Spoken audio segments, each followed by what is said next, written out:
Hello, and welcome to Non Sequitur News. Today is June 29th, 2024. It's Season 3, Episode 181. I am Mayor Watt, and that is the sentient AI from the future. Good evening, ohmTown citizens. Welcome to Non Sequitur News.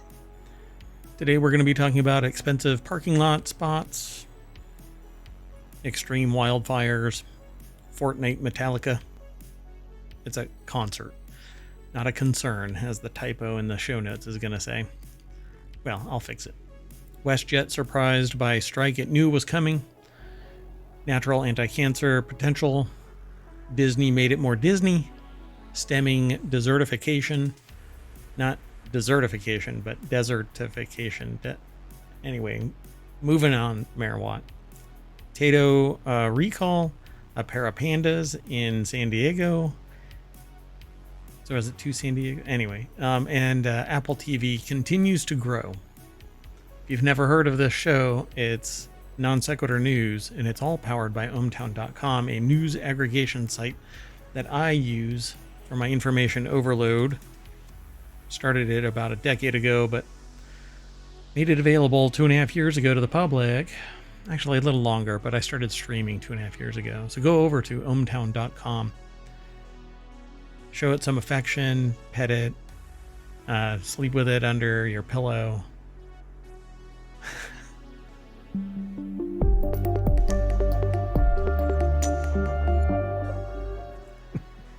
All right, everybody. So the show note. Okay, so today's going to be kind of weird. So if you type in NSN or Non Sequitur News, NSN, in the chat over on Twitch, it'll give you the show notes for today. And if you want to get the podcast, you hit !pod, but it won't be available until tomorrow morning. Maybe tonight. I don't know. It depends. But this will give you the ability to follow all 7 of the podcasts, because you'll get a link to each of the Apple podcasts. And again, there's 7 of them. So Non Sequitur News, Reality Hacker Wanted, Warcrafters, The Continuity Report, Technology Today, and 4-Wheel Tech. They're more niche than Non Sequitur News, which is kind of, well, non sequitur based. We bounce around from one topic to another. I believe that everything is connected one way or another. Okay, so you know the Rapidan Dam that broke down? Well, it failed, and it is actually connected to a whole bunch of other things. We just have to find the yarn board and make all of the connections. But we find out that if you look back, peeling back the layers of the onion, it's climate change. I know I ruined the story, but it's climate change. So much for burying the lead. Anyway, yeah. Well, burying that house downstream and a whole bunch of other stuff, and maybe their business. Yeah. There was a newscaster that said, hey, you know that loose soil contributed to the dam's failure, and I wanted to reach through. You know, they make these foam bricks that you want to throw at your TV when somebody does a bad play or whatever. I wanted to throw a real brick at my TV because this person, come on, nature doesn't have some, bias here. It's going to find the weak link, and that weak link was created by humans. I don't know. Stopping the natural progression of a river seems like an eventually failing endeavor. You'd think. But it was loose soil. The quote was, nature played a part in... Really? I'm gonna smack you. Anyway, let's get into today's articles. First article is over in the Stock Marketeers channel. That actually talks about stock and business, but in a different sense, more of the technical aspects of things, the more clinical aspect of things. I have another show that talks about business and pivoting a business and strategic management and stuff like that, but this talks about the stock more and business performance more. Anyway, Stock Marketeers is where it's been aggregated into, and the title of the article is, "It can cost over $1,000 for just a parking spot at a Taylor Swift concert." Ouch. People save up a lot of money just for tickets. That's wild. It's pure greed. is a quote in the little snippet that was aggregated. Parking prices for concerts now range from $50 to over $1,000.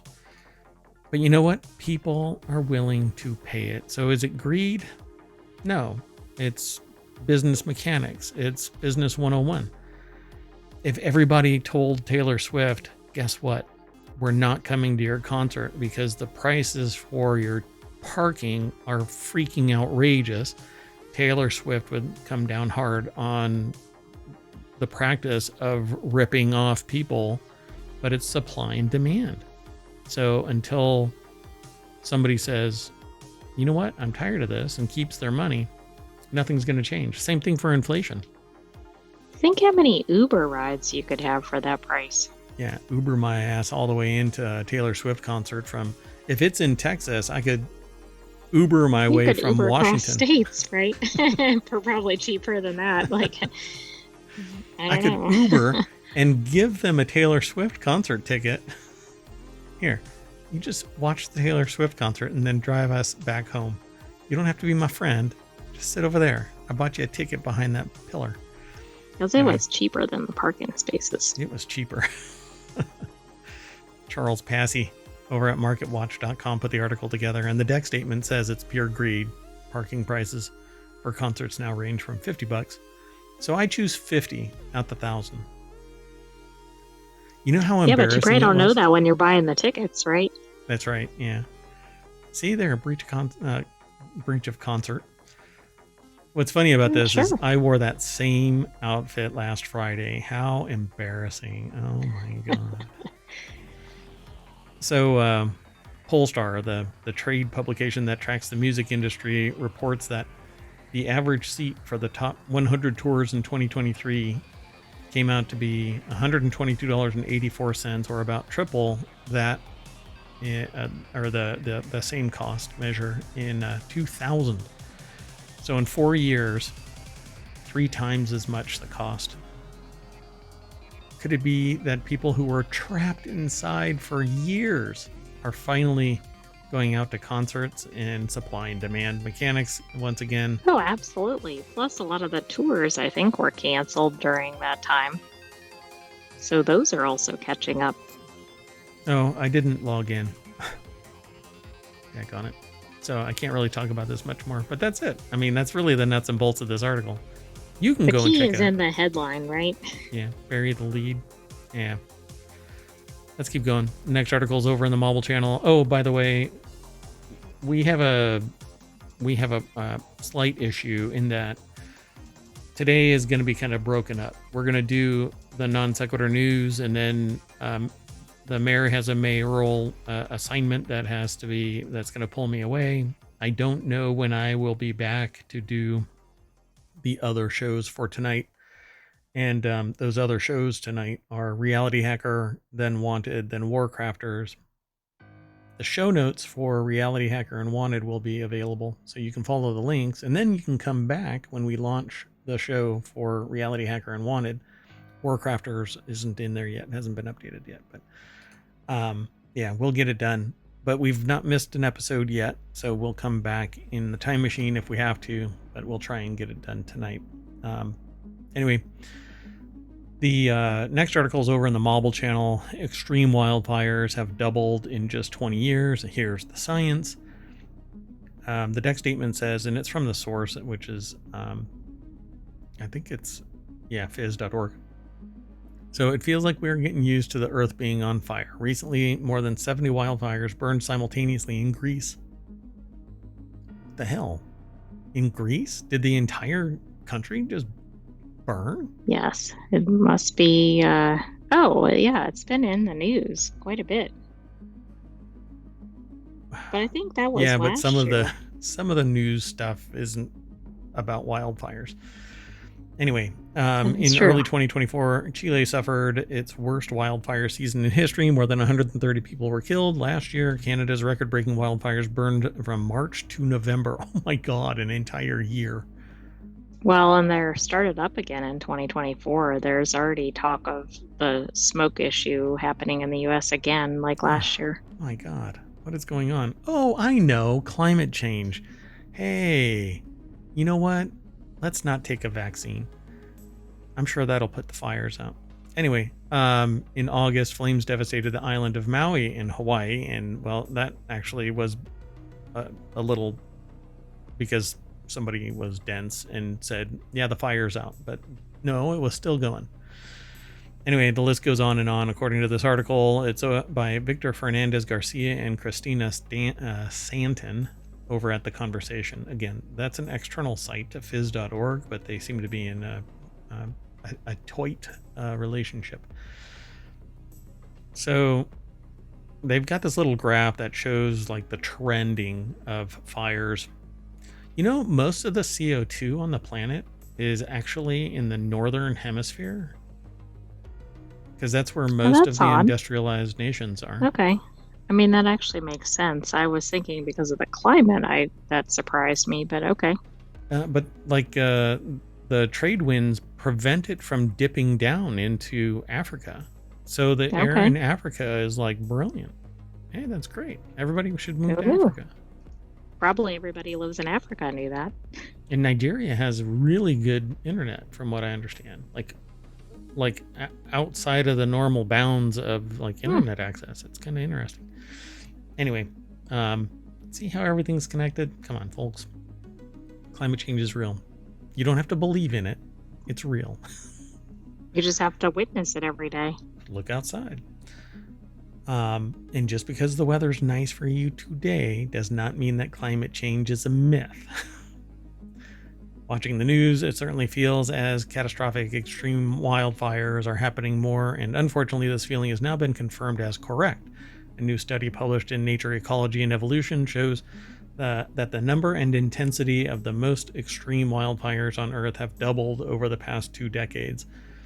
I actually watched one in Mexico. Was it New Mexico? Was it New Mexico? Yeah, it was New Mexico. That live cam where you could watch it in real time over a span of something like 16 hours, roll over a hill and envelop a town. Not the fire itself. It got put out before it reached the town, but and then the camera went offline and then came back and everything was gone. Like, I mean, the town was there, but all the smoke very fast moving. I don't think people realize that. Like, if there's a fire a mile away or something, yeah, it's on top pretty close for a fire. Yeah, one of the things that they say is to like carry a fire blanket so that it can actually roll over you. You tuck yourself inside this fire blanket and hopefully it moves fast enough that it doesn't like just superheat you and kind of cook you inside this blanket. But yeah, and you need to bring air because it'll suck all the air out of the area too. So they did this by a satellite-based sensor, which can identify heat from fires, measuring the energy released as fire radiative power. They published this in Nature, Ecology, and Evolution that shows the number and intensity of the most extreme wildfires on Earth. So the researchers identified a total of 30 million fires over the last 20 years, technically 30 million fire events, which can include some clusters of fires that are grouped together. They then selected the top just shy of 3,000 fires with the most energy released, that is the 0.01% most extreme wildfires, and their work shows that these two extreme wildfires, or that these, the work that these extreme wildfires are becoming more frequent, with their number doubling over the past 2 decades. Since 2017, the Earth experienced the 6 years with the highest number of extreme wildfires, all except for 2022. Wouldn't be surprised. Well, that's not a good stat. Yeah. Well, global warming too, right? The ambient temperature is increasing, and that actually is like water temperature. If the average water temperature of the Earth hits a certain degree percentage, it's going to be like catastrophic. Not percentage. Now we're very close to that. We're not very far off. Like 1 degree up is a significant and not a good change. Yeah, it's because the ocean no longer becomes a heat sink and it just reflects the heat. So these findings align with other recent evidence that wildfires are worsening. For instance, the area of the forest burned every year is slightly increasing, leading to a corresponding rise in the forest carbon emissions. the total land area burned each year is actually decreasing due to a decrease in grassland and cropland fires. But these fires are lower intensity and emit less carbon than forest fires. Yeah, because forest fires also have a shit ton of carbon. The entire tree is nothing but. That's how you end up with coal, folks. So burn severity, an indicator of how badly the fire damages the ecosystem, is also worsening in many regions, with the percentage of burned land affected by high severity burning is increasing globally as well. So hot mess, folks. Literally, hot mess. The planet. Let's keep going. Next article is over in Non Sequitur News. Fortnite's Metallica concert showed how sprawling the game has become. I didn't realize they were having full concerts inside of games. Fortnite, I don't know of others that are doing this, but I know that Fortnite is doing it and doing it on the regular, and now expanding into other areas like Lego Fortnite and stuff like that. So Okay. it's basically Probably pretty brilliant for marketing, right? if they can keep everything super responsive, low lag, low latency, I think the experience within it is something akin to like VR, just being in it. You're in the moment. You don't have to worry about lag Like or you don't have to experience. leave it, right? Yeah. And I think that it's brilliant. I would have no problem. See, some people don't like the idea of the cartoony nature of Fortnite. But it's that in their algorithm that allows for it to be optimized, allows a large number of people to be in the venue at the same time. And then the only thing you have to worry about is the sound. All of the streams are always highly compressed, and so if you're an audiophile, you'll probably want to stab yourself with a ice pick right in the ears because you'll hear the compression. I'm not a big fan of anything other. I mean, I listen to music and there's compression and stuff like that, but I would never go to a high-end concert, pay like $1,000 for parking kind of concert, right? But I'd pay $20 to go to a Metallica concert in Fortnite. Yeah, why Well, not? plus think about all the things that you have going for you, right? Like you can have your own comfortable seats. You don't have people Yeah, running into you or whatever. yeah. You're not paying ridiculous amounts for food and beverages.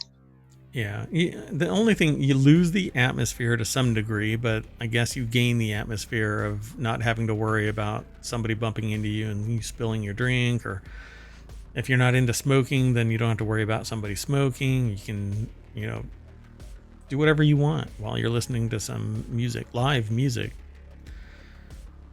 Andrew Webster over at TheVerge.com put the article together. The deck statement says the latest in-game event was just one part of a bigger moment for Fortnite, which included a new shooter mode called Reload. The concert was the showcase moment, and it was like going through an interactive version of heavy metal album art. Players were whisked away in a hot rod to a pyro-heavy concert stage before moving on to a gothic bell tower and a fight with a menacing puppet master. Like past virtual concerts featuring Eminem and Ariana Grande, it was an attempt to mix the feel of going to a live concert show or a live show with something fantastical. Quote, I couldn't just be all crazy escapism, said Daryl Atkins, executive creative director of Magnopus? Magnopus? It's like Magnum Opus, right? But it's merged together. Magnopus. I guess so. Yeah. The studio that designed the experience, quote, so we plotted a journey that started with the real and then we went somewhere impossible. So I love the idea of this. It becomes a virtual event, and this really has a place in Reality Hacker. Again, the only thing that's odd about it is this averts the issue with Uncanny Valley, where VR tries to become too real and it's really kind of glitchy and you need high resolution. But in this case, even if it was in VR in Fortnite, it would be so immersive. I would love to do concerts. The only thing, again, is that there's compression. So if you go to a live concert, you're not necessarily looking for high quality music so much as the experience as well as good music. There are very few ideally people. You get both, but yeah. There are very few people that I've seen live that sound like their studio recordings. And so you know what you're giving up to go to a live concert. Now there's some, like Dermot Kennedy, my God. Yeah. BB King was really amazing. Sounded just like studio. Ray LaMontagne was another. If you want to go reach back into the Wayback Machine, Oingo Boingo live was amazing. Did they perform Dead Man's Party? Yeah, I mean it was Halloween, so yeah. Anyway, the concert was the centerpiece of a busy period for Fortnite.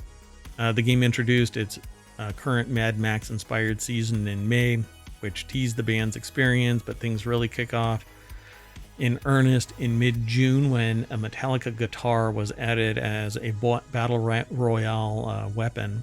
A Metallica-themed racetrack appeared in Rocket Racing, and the band took over for Billie Eilish as the lead act in the music mode Fortnite Festival. After the first concert, Epic launched a new mode called Reload, which has more than 1 million players over the weekend. Oh, wow. I mean, I'm sure that's a big draw. Yeah. And then they take a stab at the simpler days when Marshmello appeared on stage. Poor Marshmello. Let's keep going. So I'm going to look into this. I want to experience it. I'm not really a Fortnite player, but I would love to experience the concert and see what it's like. So we'll see if I can actually find it and experience it directly.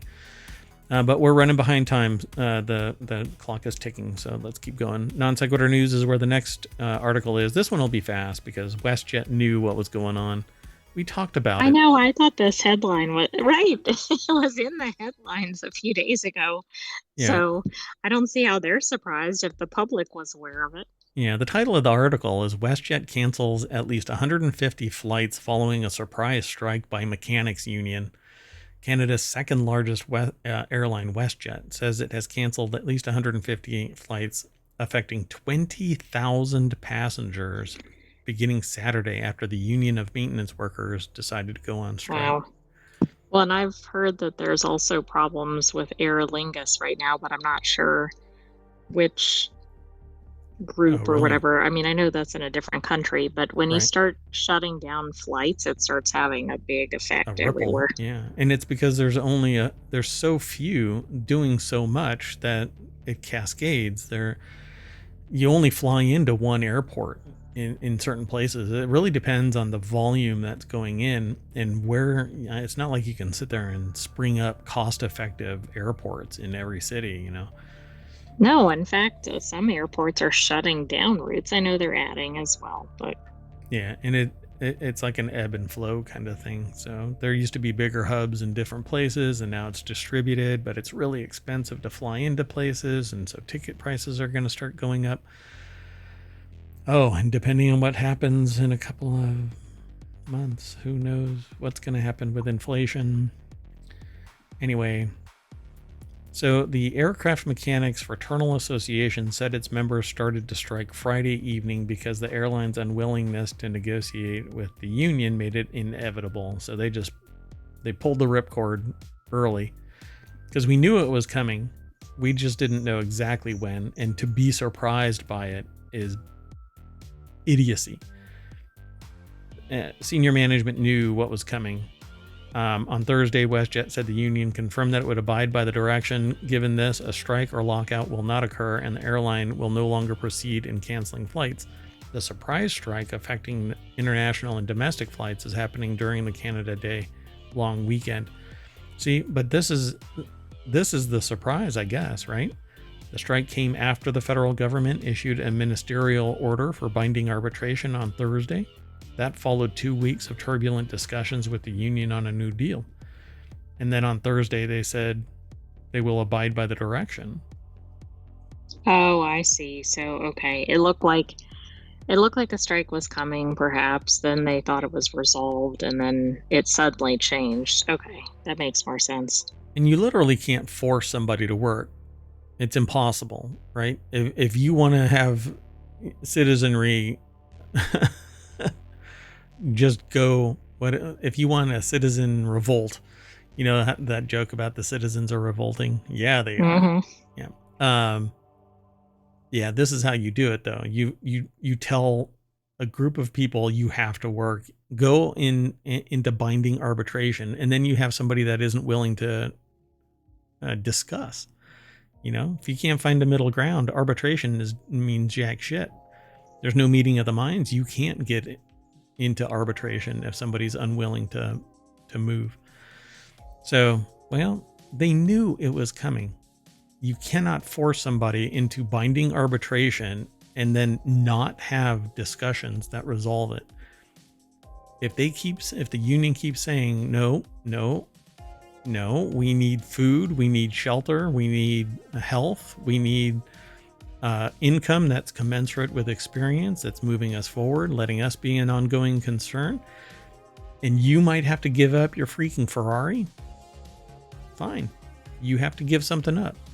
You have to hurt like we have to hurt, and we're hurting as a union. We're hurting. So One thing I do find interesting about this is I don't think they've publicized what the dispute is about. right. We can kind of guess, I think, based on other disputes about transportation industry, but we don't know about this specific one. Right.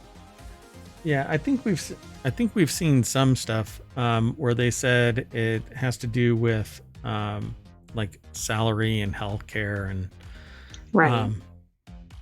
hours and certain other things, but it's primarily the baseline requirements, right? Pay us more. The standard things that people would be concerned about. Yeah, exactly. But good on them. I mean, when the business's loyalty, its mantra is profit over people, a union is the only way to go. And then when somebody decides that they're going to basically tell you you're not worth more, fine, find out. You know, I've had an employer do that to me, sit there and say this and that and the other. And I've literally, because they had no filter, they say it in a hallway. And I walked up to them and I said, "You're about to find out." And so I walked that same day, that moment. And yeah, you know, it's not how it works. And then they asked me as I was 3,000 miles away, "Will you please come back?" No. Nope. Let's keep going. The next article is in Technology Today, a natural solution. Ethiopian plants show anti-cancer potential. I love this. We don't know what's out there, and when we discover something, I think that it needs to be universally available. But that's not how it works. Business, blah, blah, blah. So researchers from Georgia State Also, we University. don't like to preserve plants, but we don't even know what half of the plant's qualities are. Oh, yeah. And then we find out when there's only one left, this. So researchers from Georgia State University and its Perimeter College, I've never heard that before, I haven't either. are actively gathering and analyzing samples of indigenous plants from Ethiopia to explore their disease-fighting capabilities. By the way, if you try and grab these plants from Ethiopia and plant them in the United States, depending on how profitable they are, nobody will bat an eye that they're suddenly getting planted for domestic development, right? Essentially taking it away from Ethiopia. I thought you meant just expanding it, but okay. As a natural resource, right? Hobbling its ability to produce it domestically and at a profit so that the indigenous people of Ethiopia have a profit center of some kind. Unless they can develop it there in Ethiopia, basically it can be brought inside whatever country decides to develop it. But what's cool about it is that we're allowed to, or enabled by various countries to do this research, because it wouldn't be found no matter what. So hopefully they give back, but let's find out. Georgia State University is who put this together. It's published over at scitechdaily.com. And they have a little picture here that says research at Georgia State University focusing on Ethiopian medicinal plants is showing potential in combating cervical cancer, led by Professor Paulus Johannes under the Carnegie African Diaspora Fellowship Program. The collaboration involves extracting and analyzing plant compounds for their anti-cancer properties with promising preliminary results. So it sounds like this is in true partnership and not just somebody like absconding a few plants and testing them. And I think that it's pretty amazing because a lot of medications have been found in these plants in various other places, right? South America, they did the same thing. Central America, they did the same thing, climbing up trees to find some flower that can be mashed into a salve and it cures, I don't know, botulism or whatever. Well, I mean, the monkeys have figured that out before the people did, I think. Yeah, but this is especially interesting. I mean, anytime we can use plants for some chronic condition, I think that's a good thing. Cervical cancer, a lot of times, is located when it's pretty far along, and if so, it doesn't have very high survival rates. So this is interesting. Yeah, that's too bad. So thanks to his early work and success with the fellowship last year, Johannes has returned to Ethiopia to continue his work. He said many pharmacological medicines in use today come from chemicals obtained from plants. In the field of oncology, their medical significance is widely acknowledged. The bioactive chemicals that make up the chemical core of the plant can have anti-tumor compounds that include flavonoids, tannins, curcumin, resveratrol, and others. Meanwhile, though... Wow. So there's multiple things in this one plant. Yeah. Meanwhile, though, like I watched a video about these extreme processed materials being poo-pooed because it's taking the natural material and processing it into this and then putting it back together, and that it has cancer-causing implications. What was the one? Carrageenan? Yes. Was one of the things, because I'm looking at it for solving a particular problem in a product. And I said, what are you talking about? Yes, a natural item can be made bad, but a natural item that remains a natural item, look, it can actually be healthy. Shocker, I know. It depends on what the research puts out, and right now the research doesn't show anything bad. We'll find out later, like 5 to 10 years later. So there are two important aspects of such research project. The first is to assess these extracts and purified compounds for biological activity, starting with cell culture experiments. In searching for anti-cancer compounds, we look for those that exhibit potent cytotoxicity against cancer cells. So things that basically make the cancer cells blow up. The only problem that I have with this is I want the cells to remain intact when they die because I don't want cell fragments floating through the blood. Once activity is confirmed, there's a set of spectroscopic experiments that they conduct to confirm the structures of the compound, and then the research team is working on these compounds obtained from one plant identified by a botanist as Commiphora, and then it says SPNOV. I don't know what the abbreviations are. A plant endemic to Ethiopia that grows in a remote area. It is just one of dozens of medicinal plants that are showing promise. By the way that people find out about these is through stories told from one person to another in various communities, and then a scientist walks off and goes, hey, look what I discovered. Well, no. No, you really didn't. You just perhaps brought it to scientific researchers or something, but it's been known maybe for centuries. Right, exactly. So again, I hope that there is a high level of partnership here, but it seems at first blush that, yeah, there is. You want to keep going? Sure.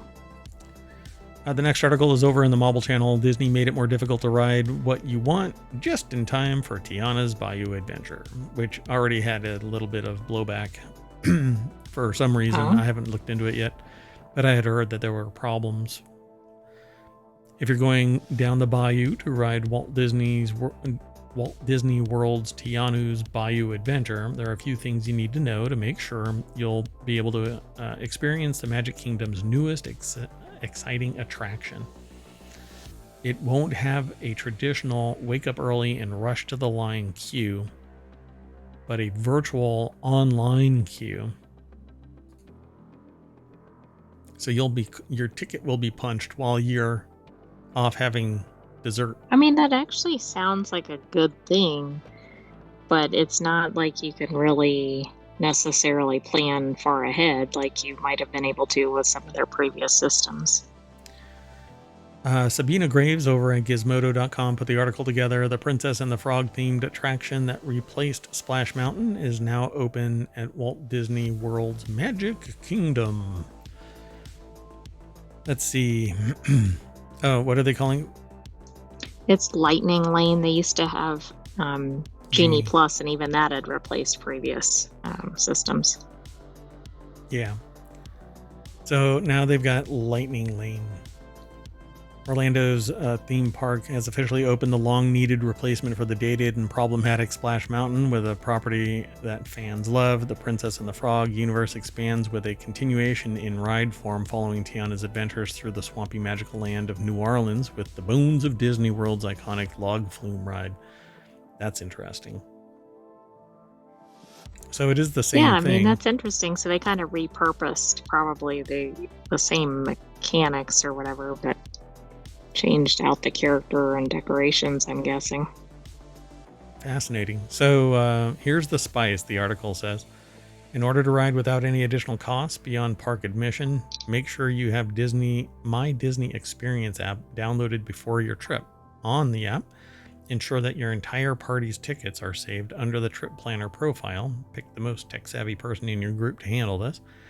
That multiple people can try to book on the virtual queue for the entire group at the same time. You just have to make sure they select all party guests for your boarding group lottery. So everybody can be put in a group and everybody individually can put their name in the lottery. Right, but that doesn't mean they're getting it. Like, they're all trying, I think, at the same time. Right. So Walt Disney World's virtual queue is available twice a day, once at 7 a.m., once at 1 p.m. The catch at Magic Kingdom, not Mountain, sorry, different company.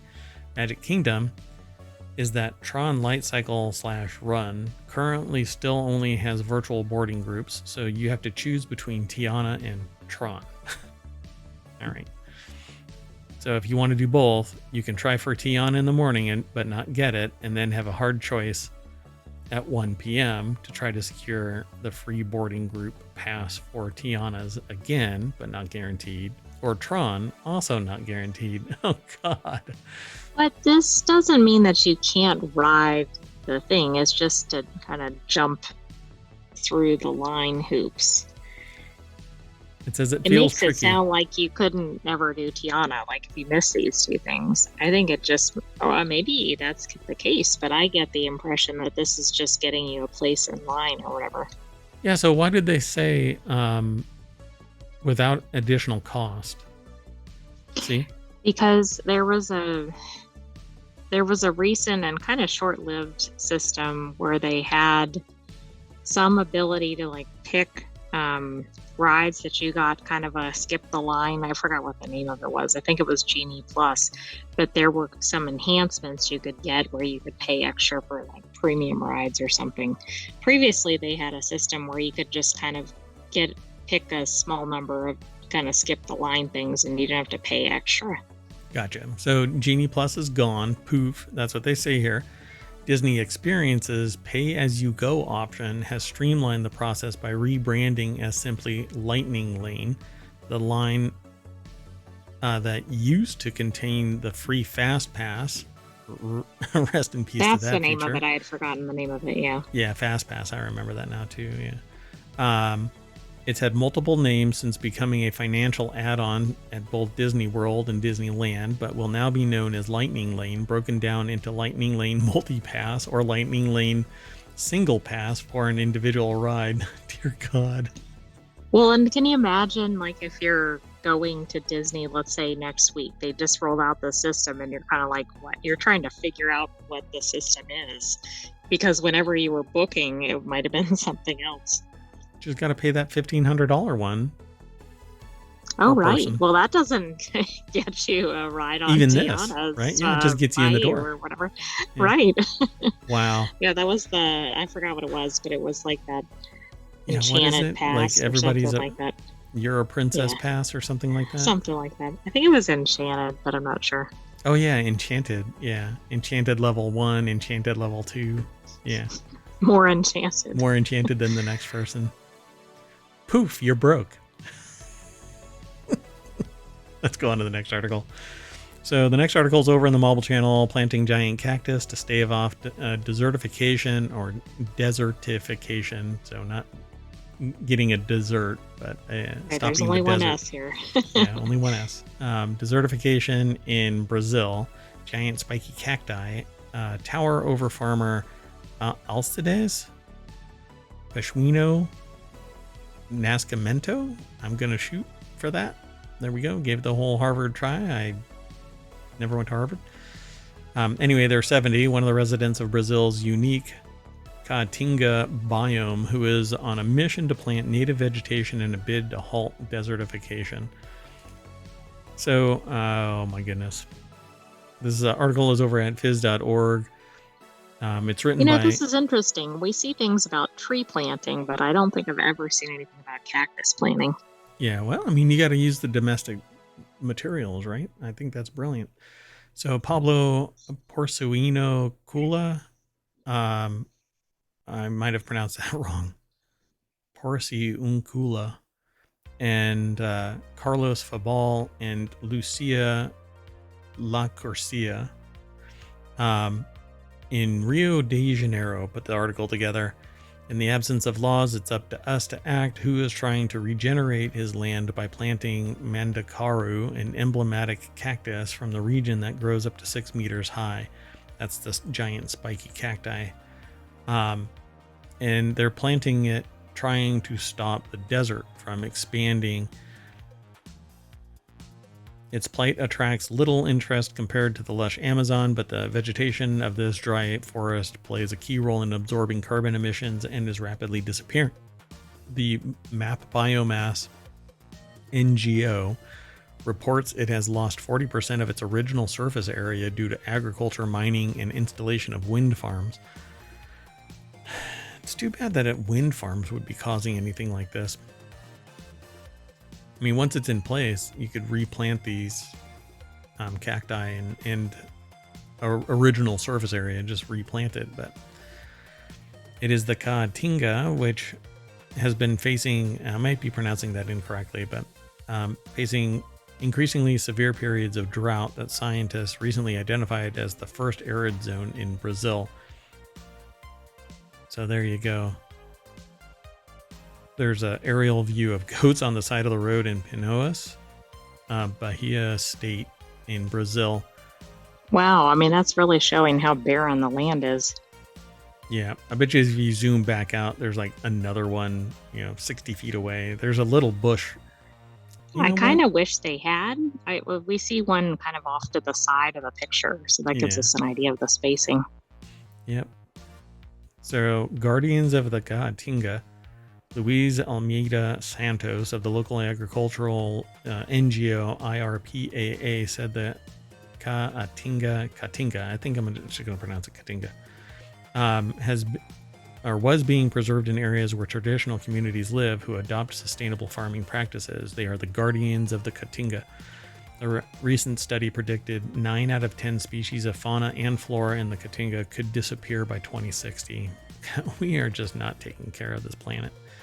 It's almost like humans are allowing the merger and acquisition of biomass so that only a few things exist to make it easy to contemplate what to save. Just let it all die. In fact, let's push harder to, destroy as much as possible. Now, come on. So here, all the water is reused, she said. Wastewater is filtered and used to water animal pastures. This is a water storage tank buried underground. And installations slowed dramatically under far-right ex-president Jair, right? I think it's Jair Bolsonaro. But the program has recently been relaunched under President Luiz Inácio Lula da Silva. And another threat to Caatinga is rural exodus, and the IRPAA is setting up a training center where it has taught some 200 young people about sustainable farming methods. But if you can get an education and move somewhere, that's what people are choosing. And it's happening in Western, it's happening everywhere. As soon as people get an education, they would rather move off. And there's like a few people that will come back because they feel some type of affinity with their history, family, etc. But you try and talk to people about farming in the United States and they're like, hell no, I can get a job and move to New York. Right. I mean, when the most popular job among younger people is like YouTuber, they do not want to be doing farming. Yeah. How many people want to go and plant cactus? I don't know. Really love the idea. So I need to go on a special mission. Okay. Cheers. So the next article is over in the Mobile channel. Tayto recalls some products due to golf ball fragment. Weirdest statement I've ever made, I think, in regards to a product recall. Tayto has recalled some products with best before dates in late August after fragments of a golf ball were found in a small number of packs. Oh, and it's in food. Yay. So Tayto recalls some crisp products due to golf ball fragments. This is over in RTE, which is an Ireland source of news. But they actually grab content from all over the place. So these chips are anything from Tayto, basically. Tayto, which is kind of funny, Tayto chips. Crisps. There we go. The original Irish crisp. So if you're in Ireland, you probably want to check the best before dates for a bunch of products. Dates of 21, 22, or 23 August 24. So let's keep moving though. The next article is over in the Mobile channel. San Diego Zoo welcomes new pair of giant pandas from China. I'm going to jump straight on over to the source. Lauren Irwin put the article together. Oh, sorry. My green screen. At any rate. So this next article is over by over at The Hill and thehill.com. Lauren Irwin is the source. They got a great picture of a giant panda eating bamboo. They're being monitored closely by expert wildlife health and care teams who will determine when the pair is ready to meet the public. I guess they're trying to show them off, and they're also trying to get them to have babies. There aren't as many as they want, and so it's part of the conservation of the panda populations. So the San Francisco Zoo announced in April that it was going to receive a pair of pandas. Agreements have also been signed to bring pandas to Madrid, while discussions are still ongoing about a potential partnership with Vienna.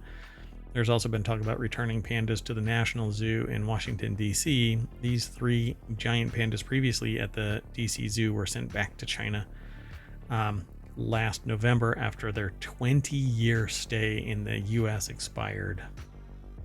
So they'll be back.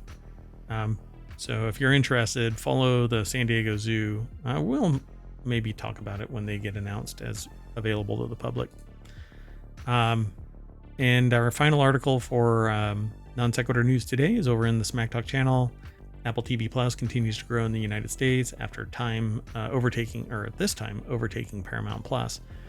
Apple teased during WWDC 2024 new content coming to Apple TV Plus later this year, including new seasons of Severance, Silo, and Pachinko, and it looks like Apple's efforts are paying off. The article is by Philippe Esposito over at 9to5mac.com. They focus on Mac stuff, obviously. A Just Watch report, which is a different source from 9to5Mac, but we got it from 9to5Mac, shows that Apple TV Plus saw a 1% increase in the US streaming platform market share during the second quarter of 2024, reaching now a 9% market share. The platform had already grown by 1% in the first quarter, reaching 8% market share. Although growth may seem slow, the figures are positive for Apple. Apple TV Plus has overtaken Paramount in the US, also with a 9% market share, and is getting closer to Hulu with a 10% market share, and Disney Plus with an 11% market share. But Apple TV and Disney are pretty tight, so we'll see what happens there. We have seen some changes with Apple. The quote here from Just Watch, who told 9to5Mac this. Quote, "We have seen some changes with TV Plus, overall increase in market share, as well as several pieces of original content that have ranked on our streaming charts throughout the quarter." So there you go. Amazon Prime Video is still 22%. Netflix is 22%. Max, which is a consolidation of a bunch of stuff, is 14%. And then Disney, Hulu, Apple TV Plus. So Apple and Hulu are pretty much in bed together now, as well as Disney. So I see it all tied together. Anyway, pretty neat. There's more over here at the article. So go and follow the links in our show notes, and visit ohmTown.com. In the meantime, I'm going to flip the remote off and we're going to blink back to the welcome sign of ohmTown.com. And from there, I'm going to say thank you very much. Bonk. I am out of here, and the AI has already exited the facility. So we'll see you in a little bit. Oh, and again, I don't know what's going to happen with the time frame because I have some mayoral duties that I need to attend. So hopefully I don't have to do 3 time machines on top of the 5 shows tomorrow. So see you soon. Bye-bye.